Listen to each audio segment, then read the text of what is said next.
नमस्कार। प्रवास साक्षी news network पर आप सभी का स्वागत है। पूर्व प्रधानमंत्री डॉक्टर मनमोहन सिंह का आज 92 वर्ष की उम्र में निधन हो गया। उन्हें आज शाम को ही तबीयत बिगड़ने पर दिल्ली के एम्स अस्पताल लाया गया था, जहां पर उन्होंने अंतिम सांस ली। प्रधानमंत्री नरेंद्र मोदी, राष्ट्रपति द्रौपदी मुर्मू, उपराष्ट्रपति जगदीप धनखड़, तमाम केंद्रीय मंत्री, तमाम राज्यों के मुख्यमंत्री, राज्यपाल और कांग्रेस पार्टी के तमाम शीर्ष नेताओं ने डॉक्टर मनमोहन सिंह के निधन पर दुख जताया है, शोक जताया है। देशवासी भी अपने अपने शब्दों में डॉक्टर मनमोहन सिंह को श्रद्धांजलि दे रहे हैं। और डॉक्टर मनमोहन सिंह जी सच्चे देशभक्त थे और खास तौर पर जिस तरीके से उन्होंने 90 के दशक में भारत को आर्थिक सुधारों की तरफ आगे बढ़ाया, आज उसी का परिणाम है कि हम विकसित भारत का सपना देख पा रहे हैं। हम दुनिया की 5वीं बड़ी अर्थव्यवस्था बन पाए हैं। ये एक बड़ा उनका विजन था देश के लिए, जिन्होंने मनमोहन सिंह जी ने अपने कार्यकाल में जिसको आगे बढ़ाया। और आप याद कीजिए, जब 1991 में वो देश के वित्त मंत्री बने थे, उन्होंने जिस तरीके से भारत की अर्थव्यवस्था को खोला, जिस तरीके से भारत में आर्थिक सुधारों को आगे बढ़ाया, जिस तरीके से उन्होंने भारत में औद्योगिकीकरण को बढ़ावा दिया और जो निवेश है उसको आकर्षित करने के लिए नीतियों को लचीला बनाया, वो एक कह सकते हैं कि क्रांति की शुरुआत थी। देश में आर्थिक क्रांति की शुरुआत थी, जिसने भारत की अर्थव्यवस्था को मजबूत बनाया, भारत की अर्थव्यवस्था की ओर दुनिया का ध्यान आकर्षित किया।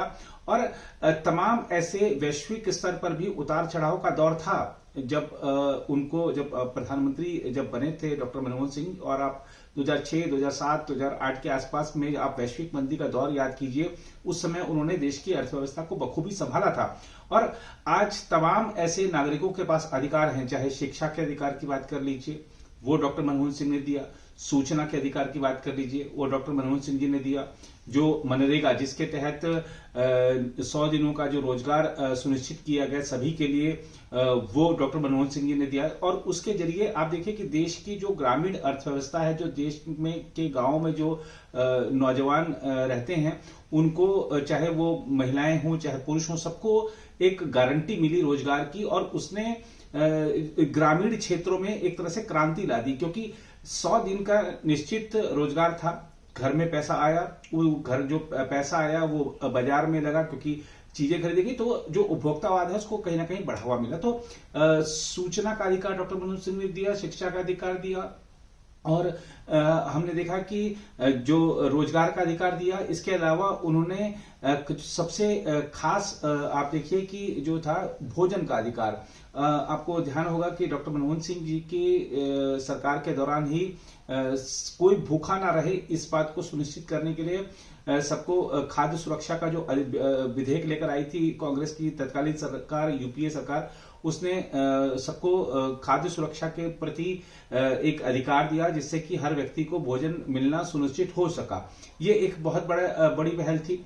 और इसके अलावा आज हम जिस आधार, जो कि हमारे जीवन का, पहचान का, बाकी सब चीजों का एक तरह से आधार बन चुका है, वो आधार भी डॉक्टर मनमोहन सिंह जी ही लेकर आए थे। उन्होंने ही उसकी शुरुआत की थी। और हम आपको याद दिला दें कि जब भारत अमेरिका असैन्य परमाणु समझौते को जिस तरीके से उन्होंने अपनी सरकार की एक तरह से उनकी सरकार पर खतरा आ गया था, क्योंकि वामपंथियों ने उनकी सरकार से समर्थन वापस ले लिया था। उन्होंने अपनी सरकार की परवाह नहीं करते हुए इस समझौते को आगे बढ़ाया था, समझौते को कार्यान्वित करवाया था। और तमाम वैश्विक मंचों पर जिस तरीके से भारत की प्रतिष्ठा बढ़ाई थी, और तमाम जो विश्व के नेता थे वो आर्थिक मोर्चे पर डॉक्टर मनमोहन सिंह जी से सलाह लिया करते थे, वो दिखाता है कि क्या एक उनकी अर्थशास्त्री के रूप में दुनिया भर में एक पहचान थी। तो आज डॉक्टर मनमोहन सिंह जी के निधन से हर भारतीय तो दुखी है, और दुनिया भर में भी अर्थ जगत के जो लोग हैं, दुनिया भर में जो उनके चाहने वाले हैं, उनको भी धक्का पहुंचा है। और प्रधानमंत्री डॉक्टर मनमोहन सिंह जब थे, उस समय जिस तरीके से उन्होंने देश को एकता के सूत्र में बांधे रखा था, जिस तरीके से उन्होंने जो राज्य और केंद्र के बीच जो समन्वय होता है वो बनाए रखा था। तमाम उस समय भी संकट आए थे, लेकिन सभी संकटों का उन्होंने बखूबी सामना किया था। हालांकि उनको रिमोट कंट्रोल प्रधानमंत्री कहा जाता था, उनको एक्सीडेंटल प्राइम मिनिस्टर की संज्ञा भी दी गई थी, क्योंकि वो बड़े सरल, सहज, सहृदय और बहुत ही कम शब्दों में बात करने वाले राजनेता थे, लेकिन उनकी दूरदृष्टि थी जिसका भारत को बड़ा लाभ हुआ। वो भारत माता के सच्चे सपूत थे और उन्होंने जिस तरीके से उनकी सरकार ने जो नीतियां थी जो बनाई थी उसका लाभ देश को मिल रहा है। और उन्होंने कहा भी था, जब 10 साल का उनका कार्यकाल समाप्त होने वाला था, उनको एक प्रेस कॉन्फ्रेंस उन्होंने करी थी, उस समय उन्होंने कहा था कि जो इतिहास है वो मेरे बारे में निर्णय करेगा कि मैंने क्या किया 10 सालों में देश के लिए। हालांकि उनकी भी जो सरकार थी वो गठबंधन सरकार थी, तमाम मजबूरियां उनके सामने थी। गठबंधन सरकार की जो मजबूरी होती है इस बात को उन्होंने माना भी था। उनकी सरकार के कई मंत्रियों को भ्रष्टाचार के आरोप भी लगे थे, कुछ को जेल भी जाना पड़ा था, तमाम उनकी सरकार के साथ विवाद जुड़े थे। इस तरीके की भी बातें की जाती थी कि वो रिमोट कंट्रोल से उनकी सरकार चलाती हैं। सोनिया गांधी 10 जनपद में सारी फाइलें भेजी जाती हैं। उनके जो प्रेस सचिव रहे थे संजय बारू, उन्होंने पुस्तक में इन सब चीजों के बारे में कहा था। लेकिन डॉक्टर मनमोहन सिंह एक अर्थशास्त्री थे, उन्होंने कभी सोचा भी नहीं होगा कि इस पद तक, देश के शीर्ष संवैधानिक पद तक पहुंचेंगे। उनका जन्म लाहौर में 1935 में हुआ था। पाकिस्तान का जो इलाका है, जब अखंड भारत था तब उस समय उनका जन्म 1935 में पाकिस्तान के इलाके में हुआ था, लेकिन वो वहां पर विभाजन के बाद उनका परिवार यहां पर आया। बहुत गरीबी में उन्होंने जीवन बसर किया, अपनी शिक्षा पूरी की, विदेश से भी उन्होंने कई सारी डिग्रियां हासिल की, अर्थशास्त्री बने, बाद में रिजर्व बैंक ऑफ इंडिया के गवर्नर बने।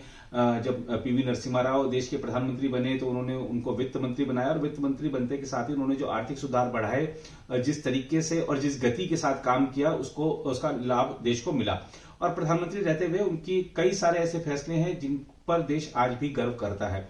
हालांकि जो विवाद थे वो कई सारे विवाद भी थे। राहुल गांधी ने जब उनकी सरकार का एक विधेयक फाड़ा था तो प्रधानमंत्री पद पर रहते हुए डॉक्टर मनमोहन सिंह जी को शर्मसार होना पड़ा था, क्योंकि उस समय वो विदेश में थे।